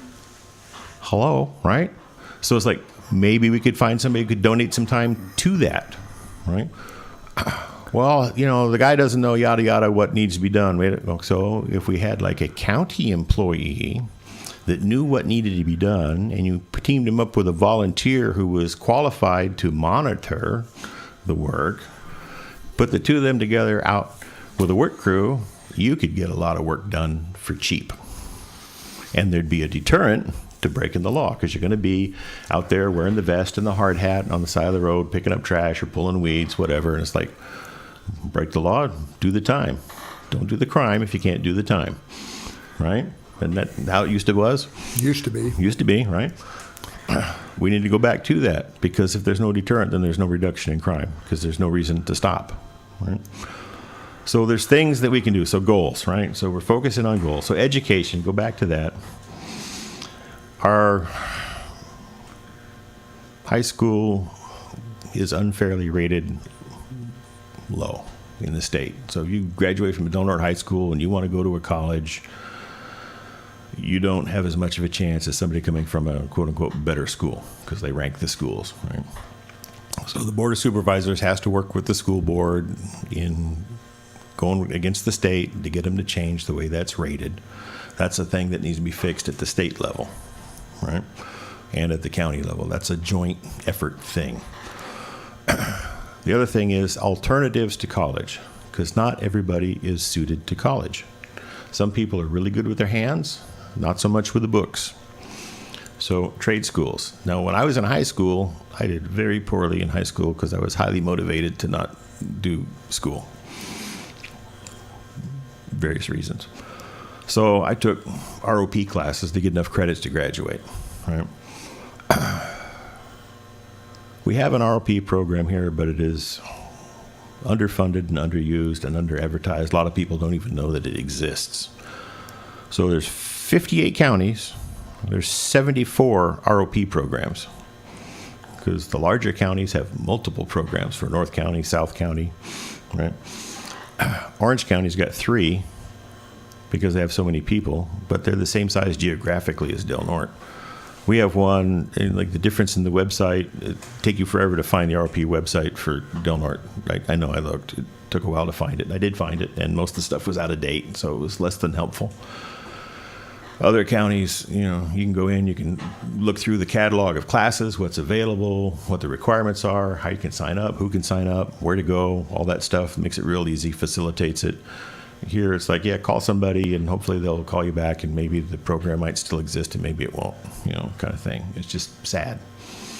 So, but people need to know a trade. You know, if you're going to be an attorney, then you need to get your grades up so you can go to law school and be an attorney. You know, you're going to be a diesel mechanic, then you need to start working on diesel engines. I did when I was in high school. Tore one all apart, put it all back together, and fired it up, and it ran. I passed the class. So, trade schools. So we have that opportunity here. Now, here's the cool thing is, so construction, the biggest complaint I hear from contractors is finding people that are qualified to work in construction, people that know how to use a tape measure, people that know how to use a saw, people that know how to use a hammer, right? People want a job, they don't have any skills. So you have Habitat for Humanity. We have dilapidated houses that need to be rebuilt. We have students that need to learn how to build. I'm seeing an opportunity here for the construction trades to improve our labor force. Get young, strong guys and girls that are so inclined, get in there to learn the trade, learn how to use it, learn how to use the tools, learn how to build stuff, and have a job. You know, it's like you have a much better chance of getting a job when you got out of high school if you know how to do something. You know? Why is this program so varied? What's going on with that? You know, I really couldn't tell you the why. I just know that it is, because I was trying to find it. I wasn't even sure we had one, you know. It's like, oh, yeah, we used to have one. It kind of just So it needs some CPR, get it up and going a little bit better. It's one of those things that if you know about it, you could get into it, but if you didn't know about it, you wouldn't know about it because it's not advertised. I'll tell you a funny story. When I first got to Del Norte, I weighed 215 pounds. Okay, so I'm at 260 right now, roughly. And I was going to the gym 4 nights a week and, feeling pretty good about myself. And I said, I need to find a gym because I got to keep up my routine. So, where would you go to find a gym? Well, a phone book, right? Not in the phone book. Well, we'll try online. Nope, not online. We'll try Facebook. Nope, not on Facebook. Internet search, nothing, bupkis, right? I was like, how could there not be a gym? But what the hell, right? So I just, all right, well, there isn't one. I think it was almost a year later. I'm sitting in my county truck eating my lunch and, parking lot, and I look up and I see the sign on the building says the club, and I see people on treadmills. I'm like, mind you, this is 2005, right? I'm like, there it is. I'm like, well, that looks like a gym right there, So I go over and, go to the door. It's open. There's people working out and going into locker rooms and whatnot. And I find somebody that works there, and I ask, "Is this a private gym?" A membership? Oh no, yada yada. You can do it. I said, "How come you guys aren't in the phone book?" Or, well, it costs money to be in the phone book. Well, I couldn't even find you guys on the internet. Yeah, we thought about having a web page, but that's expensive. I have a Facebook page. It costs me nothing. Business Facebook page doesn't cost anything unless you do the advertising. Push your sponsored post, your advertisements, whatever they charge for that, and they charge by click. But if you don't use it, it costs nothing to have a presence. Right, it's free. It's free, but it's like, and mind you, again, this is 2005, and there's been some changes since then. And we have another one, club there on North Crest, gym that I guess it's changed owners again, but there's one there. We had one go in without permits up in Fort Dick. Unfortunately, the work they did without the permits was so bad we had to shut it down because it was dangerous. And by dangerous, I mean they had a spa hot tub. Not only did it not have the GFI circuit breaker, it didn't even have a disconnect. It was hardwired into the electrical system. So had it shorted out, it would have just been a barbecue. So Randy Crawford, the fire chief, just said, that's it, pull the power, we're done. You can't use lamp cord under the floor to power the treadmills. No, just shut it down right then and there. Wow. And they never recovered from that. But so sorry, we had to put that one out of business because it was just so unsafe. But still, it's like, and I keep running into this mentality. It's like, well, it's in a place of no all the time. Like, no, we can't. No, like where? Well, why can't that we and this assumption, everybody knows. Of yes. Everybody what knows. Can we do? Everybody knows where we are. We don't have to advertise. That drives me crazy. The other radio station in town, they'll have advertisements, and come on down to the XYZ and get a ABC, yada yada yada. We're open from 3 to 4. I've never heard of that before. Where is it? Right? Didn't say. Listen. No. I have to go out and Google the net and talk to people, dig around, and find the phone number to get the address to go see if It's like, if you're going to do an ad, you ought to at least say where you're at. Or my favorite, find us on Facebook. Okay. I'm not sure if you're aware of this, but Facebook is a really large place, and if you don't have the exact search term, they're not finding you. You got to throw them a bone. give them the name of the website, Right? So, yeah. So, oh my God. So, yeah. So there's this mentality of this small town. Everybody already knows. We don't have to advertise. No, they don't know. And you do have to advertise. If you want to be known, where you have to spend money to advertise, but there's ways now where you don't have to spend. But I mean, if you want business, you have to promote yourself. That's right. it. Right. And so we have a workforce center that helps people get jobs and whatever. That's great. We have an economic development corporation that needs some help. That's on the goal list to get that up and functioning the way that it really needs to. And one of those things is assistance to businesses to help them understand how to advertise, where to advertise, how to be successful. The local junior college, they do a great job. They need some help. They really do. Because there's a dearth of advertising. And by dearth, I mean there's a lack of advertising for adults that want to improve their business skills. So I see businesses that are struggling because they don't have basic accounting skills. A basic accounting class at the junior college could fix that quick, fast, and in a hurry, right? So basic business, small business classes advertised and pushed. You know, hey, if you own a business, you need to know this, you need to know this, you need to know that. Here's a program, junior college, it's cheap, it's local. Come to that, right? Learn what you need to learn to be successful. So there's this whole, it's a whole change in mentality, right? The A, there is enough, right? And B, it can be done. It really can be done, but we have to want to do it. How does that come from the Board of Supervisors, though? So, glad you asked that, because the Board of Supervisors sets the tone, whether they believe it or not, sets the tone for the whole county. They set the tone for the whole county. And I'll give you a prime example. This SB 54 sanctuary state thing came up. And it came up for debate on the agenda, and 3 hours debating back and forth, and finally decided to table it. One of the arguments made was we don't want to send anything to Sacramento because they don't care what we think. It won't make a difference. They don't care what we think. Nothing could be further from the truth. They don't care what we think because we don't tell them what we think, right?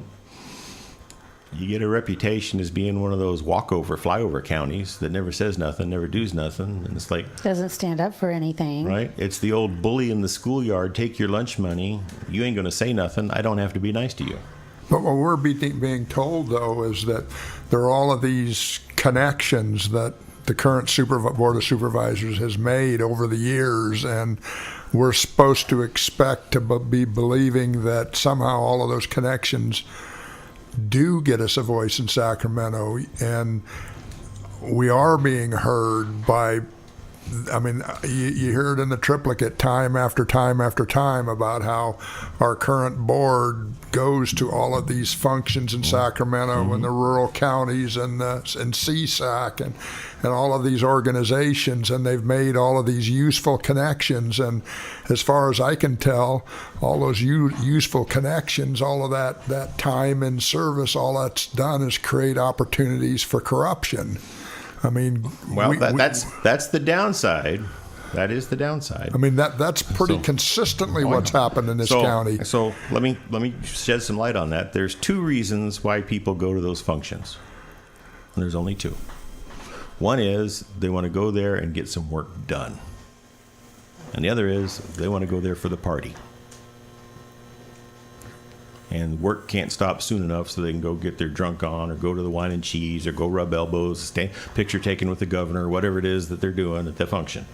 And I've seen it at all levels, because I was in the Code Enforcement Association, the statewide association, when we go to Sacramento for a training and a meeting, and there's always, that group of people that want to end the meeting now so they can go to the meet and greet or the bar, the pub, or whatever. Again, we're going to go to the after party. And that's why they came in the first place. They didn't come to work. They wanted to just, go be important and party on the company dime.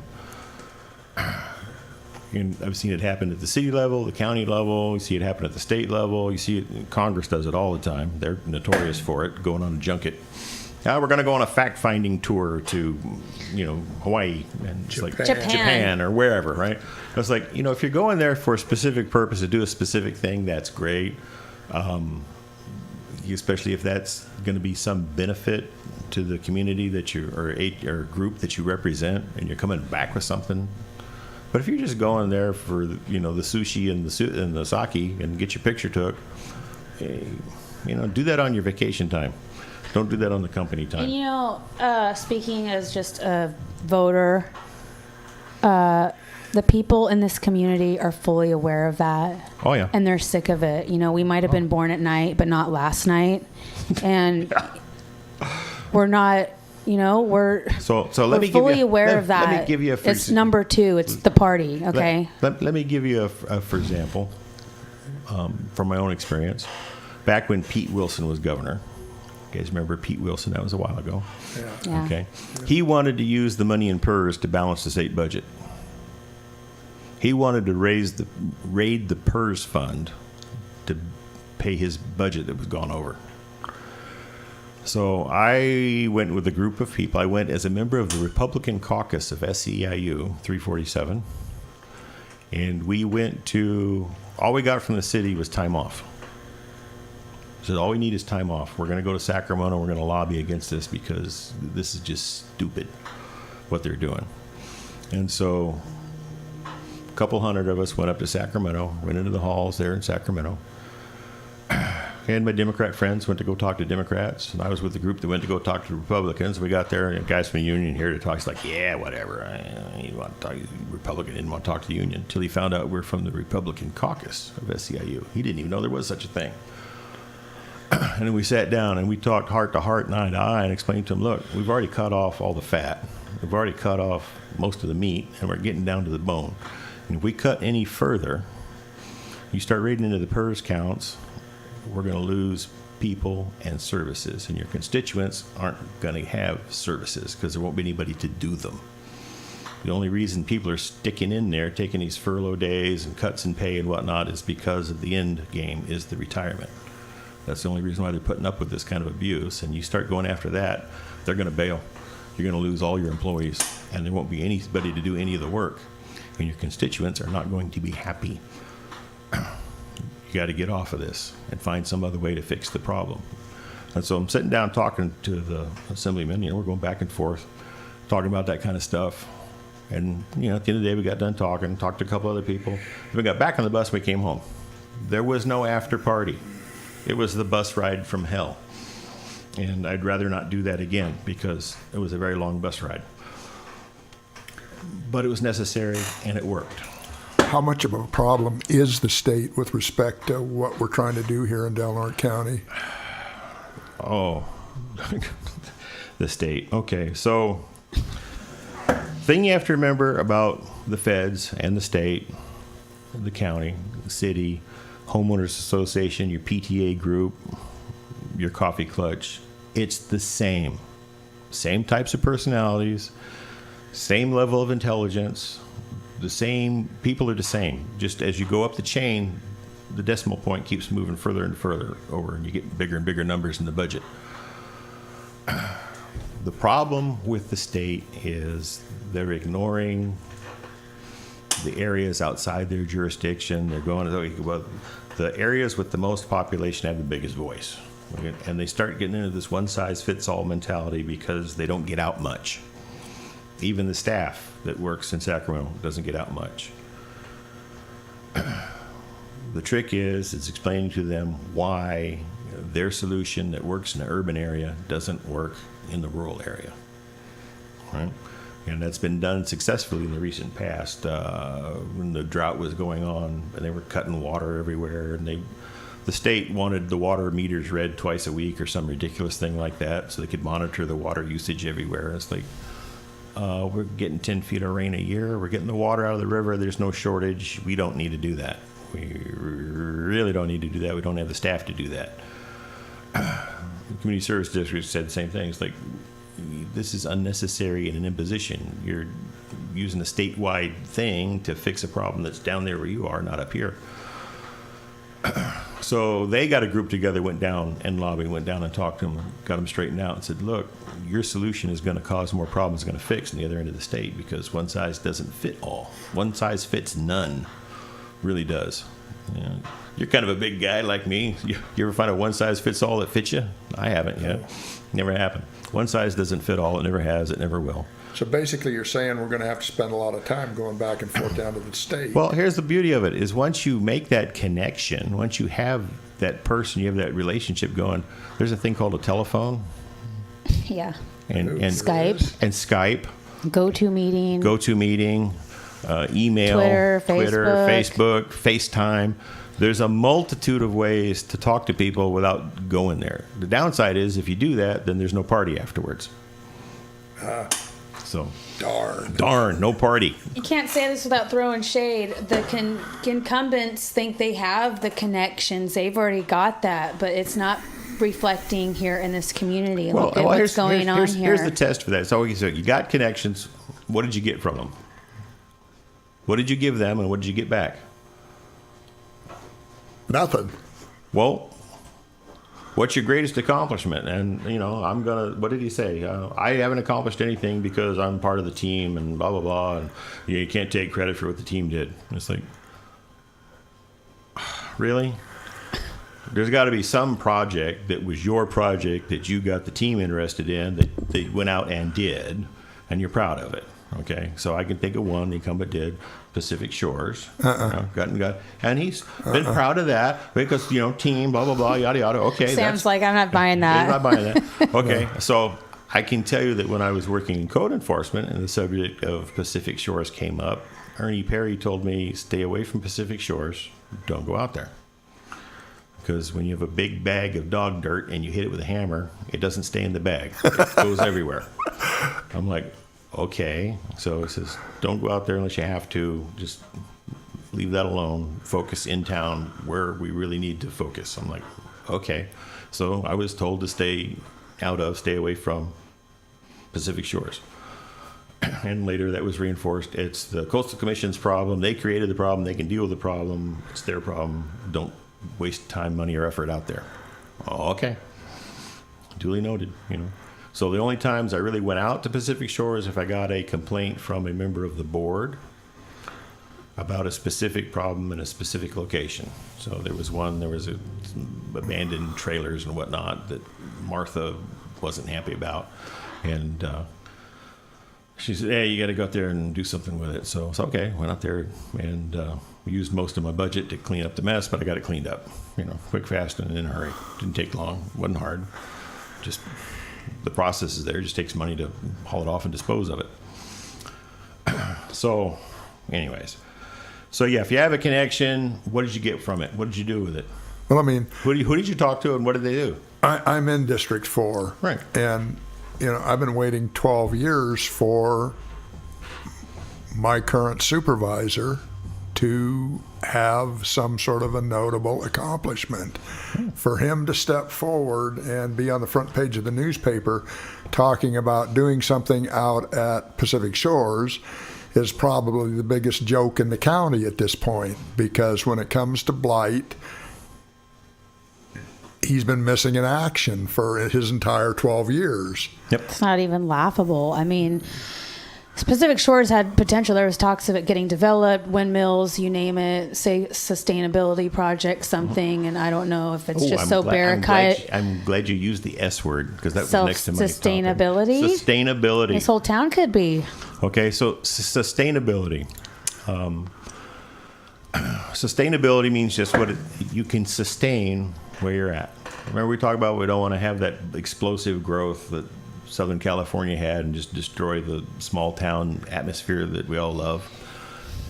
Sustainability is where you have enough growth that you can maintain and sustain, right? But there has to be a limit to that. I mean, we don't want 80,000 people here. No, because that's not sustainability. That's overgrowth, right? And where are you going to put them? In the national park? Yeah, we're beginning to have trouble putting what we do have in it. So we have limited land available for development. It will never grow that big because of limited land base anyway. Unless you start converting forest land into housing tracts. I don't see that. I don't see that happening in my lifetime. It could happen, but I don't see it happening. So you're not going to get 80,000 people in Del Norte. That just isn't going to happen. There isn't enough infrastructure. Rumiano's had a hard time expanding their cheese factory because the sewer plant couldn't handle the addition to the waste, right? So there's that. Okay.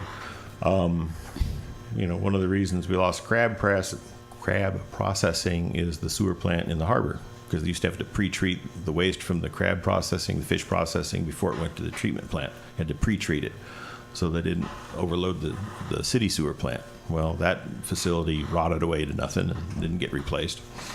So, you lose your processing plant because you don't have any way to treat or handle the waste. There's too much water and not enough facility. One of the problems the harbor has.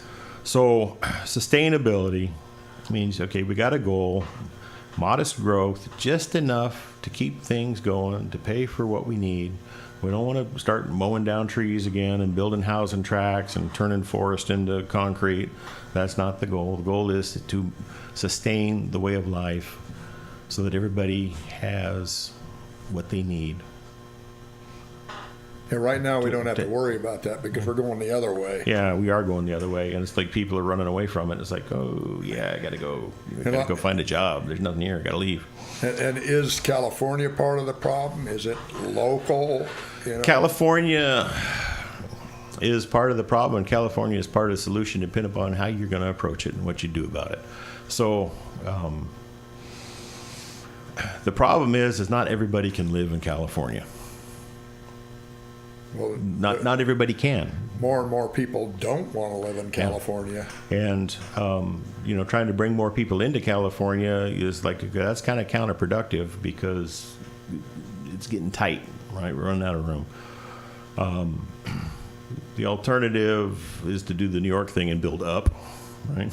They ran out of room a long time ago and started going up. And, goes to New York City. They went up 30, 40 floors, right?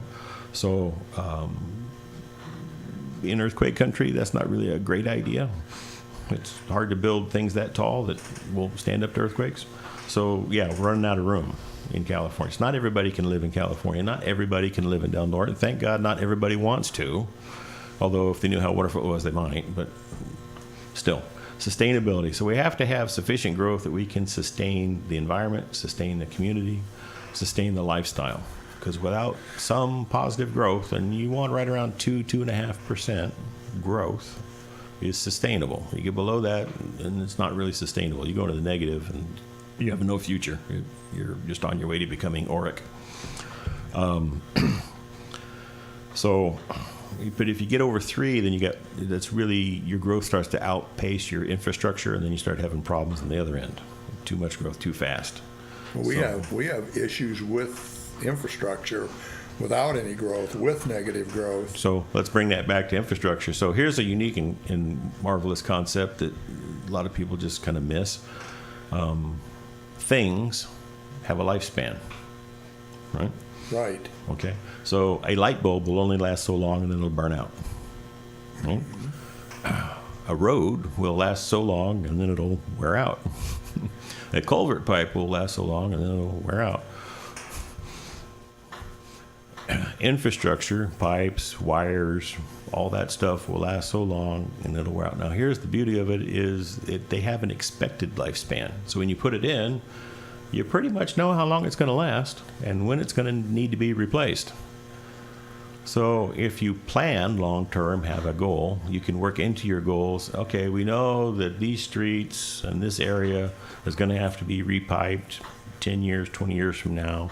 We need to put that in the goal to have that part of the project and plan for it so that when we get there, we can just do it. So, and the beauty of that is if you can get to that point, then what you have is you have capital improvement accounts in your budget. Do we have that right now? We do, but not to the point where we really need to be. So here's the beauty of it. When you have enough money in your capital improvement accounts, you can do things like set aside money to be self-insured, so you're not paying for insurance. You get $4 million or so into the account, and then that just sits there and gets interest and becomes income on the interest. But you're not making insurance payments because you're self-insured. Oh, but it's risky because yada yada. It's like, well, the risk is the same with insurance. The risk doesn't change just because how you pay for an incident or an accident. But you're not making that payment. You're not making an insurance company rich in the process.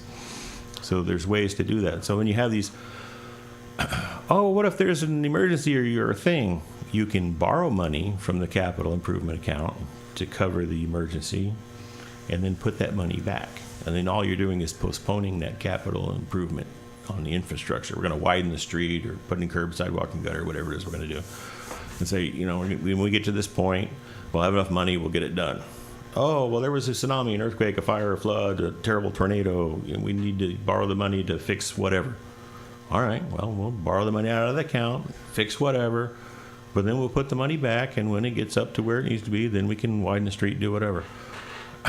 If you get enough of that going, you get out of this scarcity, damage control. We have to balance the budget today mentality. We can't plan out in the future because we don't know what we're going to have. We don't know what's going to happen. We can't plan that far in ahead.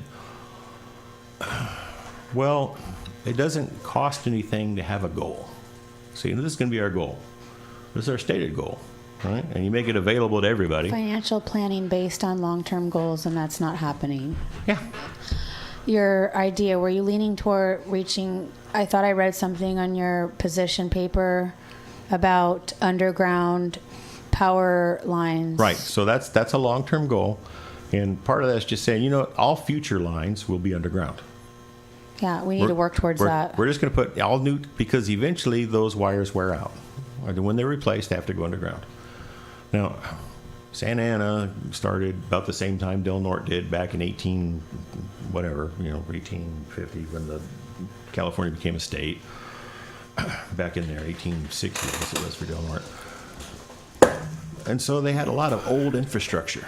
When you finish your thought, we got about 10 minutes. 10 minutes left. I need you to kind of do a summation for 4 or 5 minutes, and then I need to promo your conversation on our Facebook page as well as YouTube, and we'll wrap it up at that point. So Sure. in the next 4 or 5 minutes, can you kind of do let me wrap up my thought.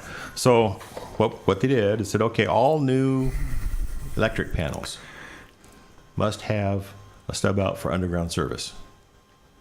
Okay. Right? You're going to replace a panel, you have to put the pipe in the ground for the underground service. Because eventually those wires going down the street are going to be underground, and there has to be a place to connect them to the panel. Mm-hmm. And they started, that's silly. That's going to take forever. You'd be surprised how fast that happens. Because one by one, stuff wears out. Oh, you need a new panel. Well, you got to have the underground, right? And Just working with the section at power a company, time. one section at a time, one house at a time, one panel at a time, until you have a block. And now when the power company says, okay, we're going to have to replace these cables, these wires, these poles, everybody on the street already has an underground stub out for their meter. It's going to be real easy just to, boom, connect it. We're good to go. Mm-hmm. Quick, fast, and easy. And so that's on their long-term plan to convert all those houses built in the 20s and 30s and 40s to underground power. But that's how you do it. You set the goal and say, this is where we're going to go. And everything we do has to be focused on getting to this goal. Not that general direction, but this specific goal. This is a goal that we're going to do. Tangible goal. Tangible goal. We're going to have everything underground. Now, we're going to make things better for the children. That's just... Well, yeah. Who wants to make things worse for the children? Come on. Right? You have to really say that. So pick something that's good for the children. So we're going to have... That's a feel-good statement, that is. We're going to have, doesn't accomplish anything. We're going to have so many parks per person. We're going to... Yeah. Right? We're going to have so many facilities for whatever. We're going to do this, right? But you have to have a specific goal. If you don't set the goal, you ain't never going to get there. You're wandering around like Moses in the desert for 40 years, 60 with last chance grade. Yeah, 60 with last chance grade. Set the goal and say, you know what, this is where we're going to go. And last chance, well, there's, half a dozen routes now, maybe more. Got to pick one. Pick one and fight for it. Figure out which one makes the most sense and then fight for that one. Now, right now, we're in the process of doing the geological and the ecological surveys to see which one costs the most. You don't want to put it on shaky ground because then you're just moving the problem to another problem site. But once you have a good solid route, and then the ecological thing, that you can debate. It's like, okay, well, we can go around this tree, but, maybe not that one. Is that worth saving $200 million? Maybe, right? This is going to go in 20 years sooner and, $1 billion cheaper if we take out this one tree or not, right? So you have to pick a route and then fight for it.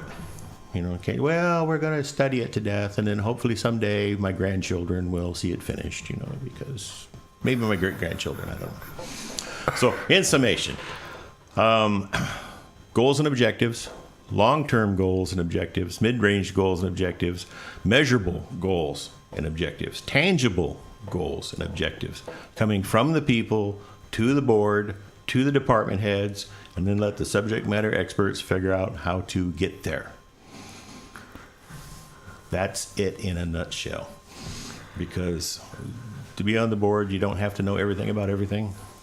You just have to know how to motivate the people that do know to go in a specific directions. Look, the people want this. This is what the people want. It's really listening to the people is what makes it successful, and that is not happening right now. You understand it. That's it. Feel like we are just ignored right now. Yeah. Just and straight up. People should never feel like they're being. That's my biggest beef about that whole thing about arguing over that SB 54 is our voice doesn't matter. Everybody's voice matters. Every vote matters. Every person matters, and every county matters, and every state matters. People have been told this lie that your voice doesn't matter. People don't vote because they think they don't matter.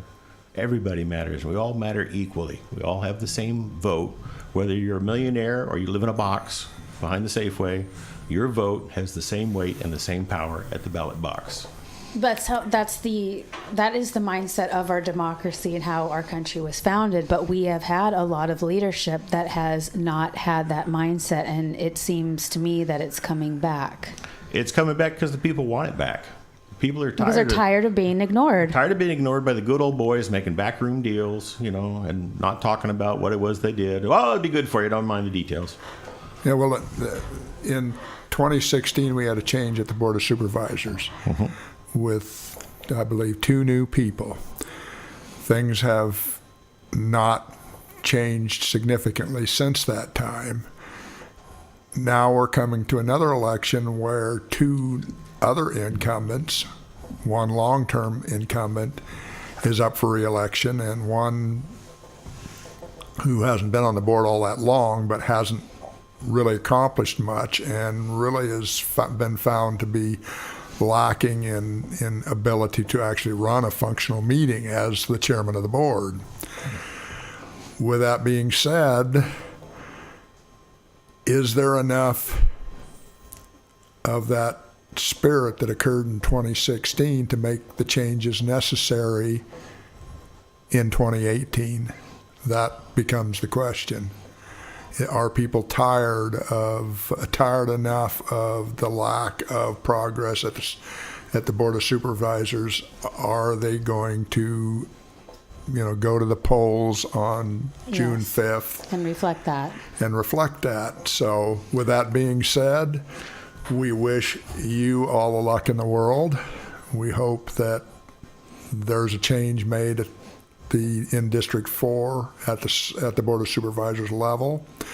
This interview will appear on KFUG's website, and there will also be a link to the YouTube replay of the entire interview. And I want to express my appreciation to you, Dave, for coming out here this afternoon and spending this past 2 hours with us on Conversations with Sam. I want to thank Angelina for helping us through this 2 hours and offering some really important observations about what can and isn't being done with the current Board of Supervisors. Conversations with Sam is going to have the remaining 2 challengers for District 4 next week. Sunday, June the 3rd, Roger Daly and Ron Phillips have agreed to come on and speak with us next week. We hope that this past hour and 58 and a half minutes has proven to be illuminating as to where Mr. Mason stands with respect to his candidacy.